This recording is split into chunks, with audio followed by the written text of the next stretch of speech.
And? I'm going to do my own intro. All right, Morgan Freeman style. He's got an arsenal of hilarious impressions. Everyone from President Bush, there it is, to John Madden. There you go. Donald Trump, luxurious, and even Dr. Phil. What were you thinking? So what, how? Listen, that's what's in the prompter. So what, how would those guys solve the stalemate in Washington right now? Comedian Frank Caliendo joining Fox and Friends live this week. All right, Frank. Morgan Freeman.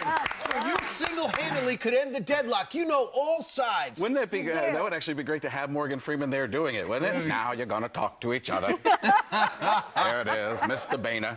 He's played the president so many times. Yeah, well. He's got that gravitas. There it is. Look out. There's a missile coming at us. There's always something going wrong when Morgan Freeman's the president. Right. Yeah, you know, that's one of the things people are always asking me, like, well, it's funny because when you think about it, Frank didn't have a question there. He asked himself 5 different things, never got to the answer. The Robin Williams theory of comedy. If you don't have a joke, you just switch voices. Okay.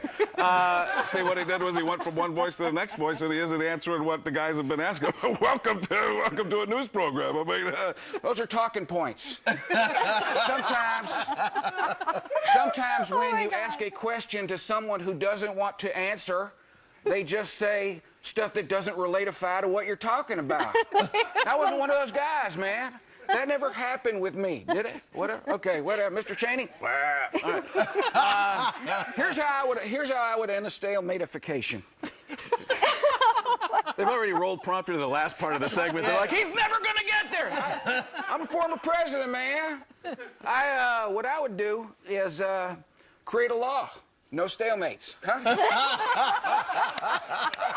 That's a good one, man. That'll work right there. Or what you do is you put them all in a room with Miley Cyrus and a camera, and everybody's like, I'm saving my political career. Everybody would get it done, right?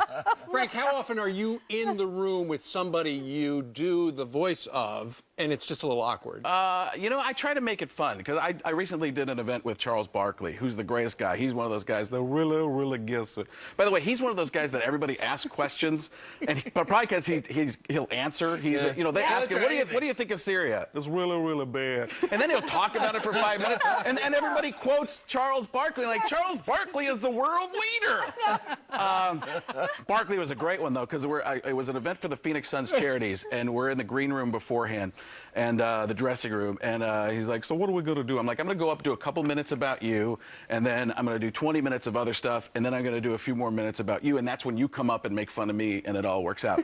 He's like, that's really good. That'll be perfect. I get up on stage. I'm on stage for a minute and a half. Next thing I know, he's standing next to me. And I'm like, what are you doing up here? He's like, I couldn't take it anymore.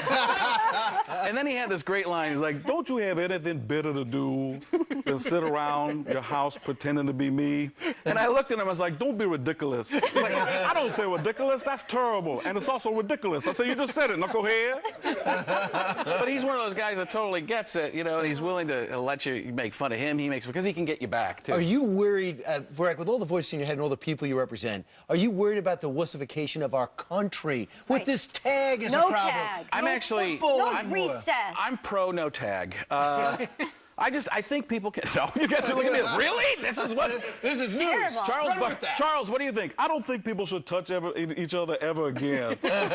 No, my wife and I have fights about like this kind of stuff. Actually, I can actually relate it. My son has a peanut allergy, and we fight about that actually too. Because I'm like, I get it, but we can't tell everybody in the rest of the world not to have peanuts. Right. You know what I mean? So you get on a plane. I'm like, we gotta worry about it, but we can't tell everybody they can't have it. And on the other hand, she's like, we have to save our child. And we will, but at the same time, it's like, you know, he'll be fine. We get through it. And it's one of those things that I think, I totally think it is the wussification. I worry about that. Right. How would Dr. Phil handle it? Well, sometimes you got to make the right decision, and sometimes you got to make the decision right. If you're playing tag, try not to hit each other. My wife was saying in the green room, I have to credit her this or she'll yell at me when I get out. She said, they should have flags. They should just have flags like so they don't have to flag, so they don't have to touch each other. Is that the voice, Frank, that your wife uses? It's a generic voice. my wife, that's actually, we'll get her in here. Sounds a little masculine. What if she came in and she was like, Frank, don't do my voice like that. That's Richard Simmons. Hey, everybody, come on, peppermint shorts. He would never cut. Yes, more Fox and Friends. Back in 3 minutes.